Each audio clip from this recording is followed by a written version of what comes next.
Hi guys, this is session 3 of the Level 1 Hip Mobility series. As with the other videos, there will be 3 components to this one. You'll have the prep component, the strength stability component, and the flexibility component. I do recommend that you warm up for roughly 10 minutes prior to starting the session. You can refer to the basic joint-to-joint warm-up that I have referred to in the description of this video. So starting today with the prep work, we will start with a front foot elevated split squat.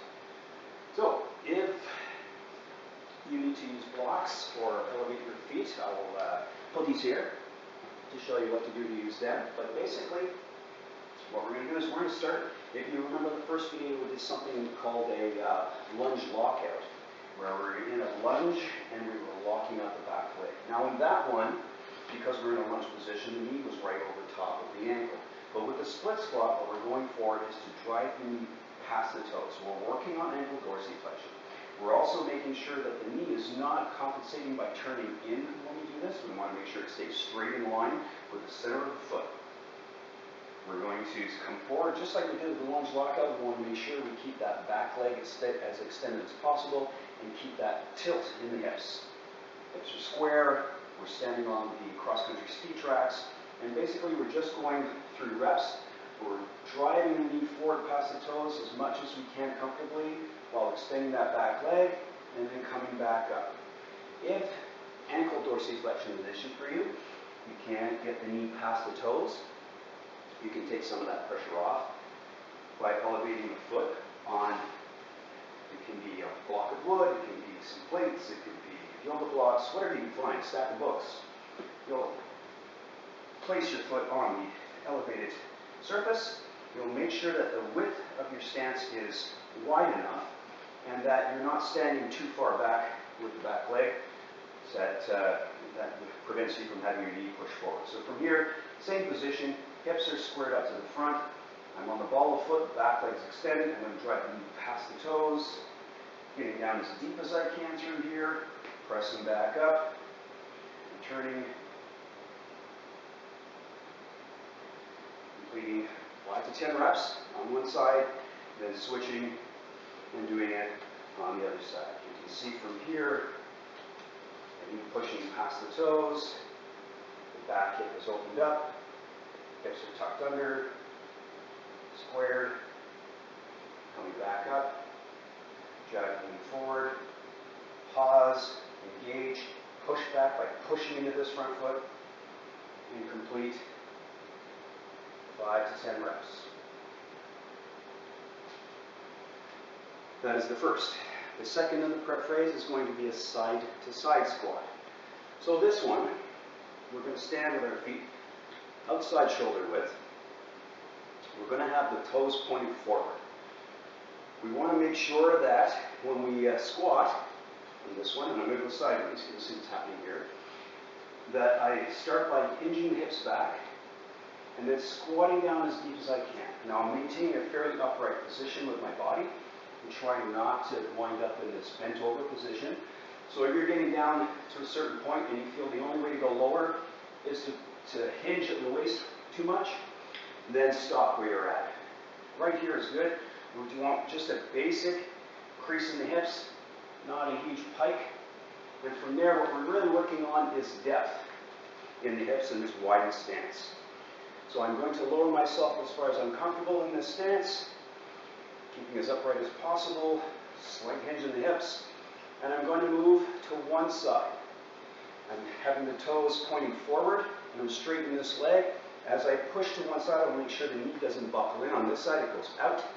And then when I come across, I'm going to stay nice and low, coming straight across until I straighten the other leg, and repeat. What we don't want to do is come up and over. What we're really working on is not getting as low as we can when we're at the end, but getting as low as we can through the middle and maintaining that height back and forth. And we'll just go back and forth, nice and control, locking out at each end for a total of 5 per side.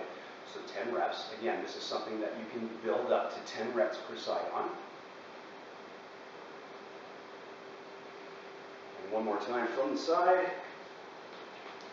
Slide stance, knees are pressing out, making sure not to buckle in. Feet are pointed forward, not turned out to an angle. And we go back and forth for 5 to 10 per side. That's number 2, the side-to-side squat. Number 3 is the Cossack squat. It is similar to side-to-side and is confused sometimes in that we are alternating from one side to the other. However, the foot position will change and the way we move from one side to the other changes. So with this one, very similar setup. Feet wide apart. And then from there, what I want to do is I want to turn one foot up so the toes are pointed towards the ceiling. And as I move to one side, same deal with the knee. We want to make sure the knee pushes out and not buckles in. I'm going to bring my hip over towards that heel, and I'm going to lower my hips down as far as I can towards that heel. And from there, I do want to come straight up like a single leg squat.